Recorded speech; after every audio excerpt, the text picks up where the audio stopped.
এক সময় স্বর্গ ও পৃথিবীর মাঝে এক অলৌকিক শক্তির উদ্ভব হয়। এক অদৃশ্য বিস্ময় থেকে জন্ম নেয় এক শক্তিশালী জ্যোতির্ময় মুক্ত, যাকে বলা হয় স্বর্গীয় মুক্তর শক্তি। এই শক্তি ছিল ভারসাম্যের প্রতীক, যার অন্তর্গত দুই বিপরীত সত্তা একসাথে বাস করত।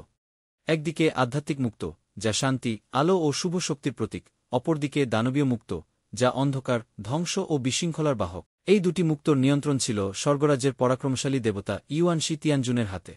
তিনি এই শক্তিকে পৃথিবীতে পাঠানোর সিদ্ধান্ত নেন, যাতে ভারসাম্য বজায় থাকে এবং একটি শিশু হয় এই পবিত্র শক্তির ধারক। তাই তিনি পরিকল্পনা করেন যে আধ্যাত্মিক মুক্তটি প্রদান করা হবে এক সদ্গুণী পরিবারকে, লি জিং এবং লেডি ইনের অনাগত সন্তান নেজার জন্য। কিন্তু স্বর্গের শান্ত পরিবেশে ঈর্ষার বিষ বাষ্প ছড়িয়ে পড়ে। এক বিদ্রোহী দেবতা, শেন গংবাও, যিনি মনে করতেন এই শক্তির উপযুক্ত ধারক হওয়ার অধিকার তারই ছিল, তিনি চক্রান্তে লিপ্ত হন। শেন গংবাও চক্রান্তে লিপ্ত হন।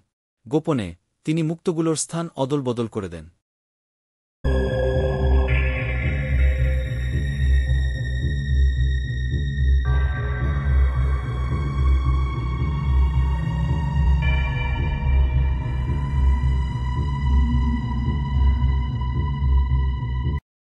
ফলে নেজা জন্মায় দানবীয় মুক্তর শক্তি নিয়ে।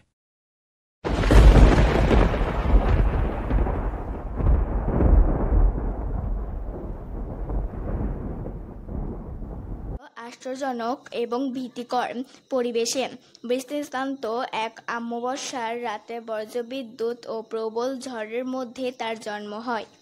শিশুটির চোখ ছিল রক্তলাল, শরীর থেকে বের হতো আগুনের শিখা।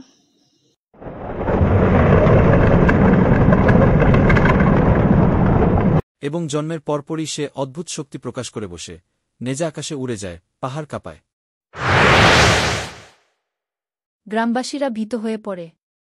তারা ভাবতে থাকে এই শিশু কোনো আশীর্বাদ নয়, বরং এক অভিশাপ।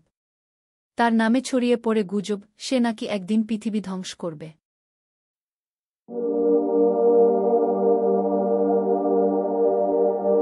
কিন্তু নেজার বাবা-মা ছিলেন ভিন্ন। তারা বিশ্বাস করতেন সন্তানকে ভালোবাসা ও সঠিক দিক নির্দেশনা দিলেই তার ভিতরের অন্ধকারকে জয় করা সম্ভব। তারা নেজাকে লুকিয়ে রাখেন, ভালোবাসায় বড় করেন। তবে নেজার নিজের ভিতরেও দ্বন্দ্ব চলতে থাকে। সে অনুভব করে তার শক্তি স্বাভাবিক নয়।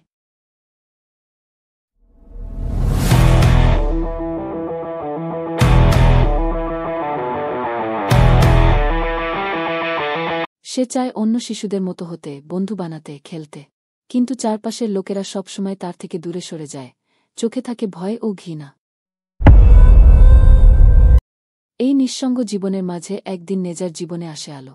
সে পরিচিত হয় এর সঙ্গে, ড্রাগন জাতির রাজপুত্র, যে আধ্যাত্মিক মুক্তর ধারক। এও ছিল সম্পূর্ণ নেজার বিপরীত।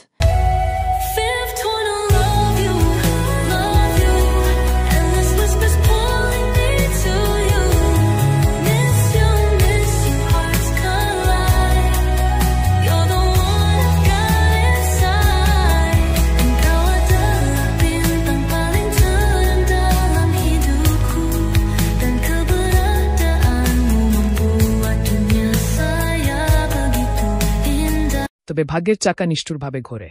স্বর্গ থেকে ঘোষণা আসে, দানবীয় মুক্তর ধারক নেজা বিপজ্জনক, তাকে মেরে ফেলতে হবে। দেবতারা পৃথিবীতে নামে এবং গ্রামবাসীরাও নেজার বিরুদ্ধে অবস্থান নেন। সেই মুহূর্তে অজ দ্বিধায় পড়ে, সে কি বন্ধুকে রক্ষা করবে না স্বর্গের আদেশ পালন করবে।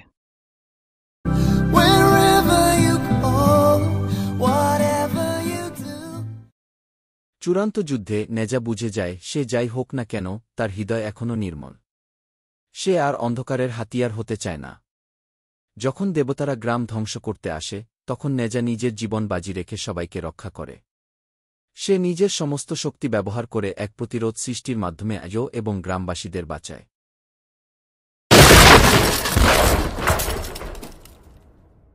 নেজার শরীর ধীরে ধীরে ক্ষয় হচ্ছে, কিন্তু তার মুখে শান্তির হাসি।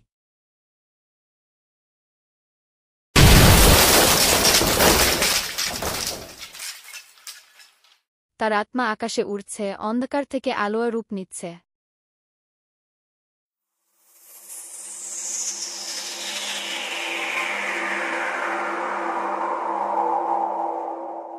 আকাশে বজ্র নেমে আসে, মুক্তগুলোর শক্তি একত্রিত হয়ে এক নতুন জ্যোতির্ময় রূপ নেয়।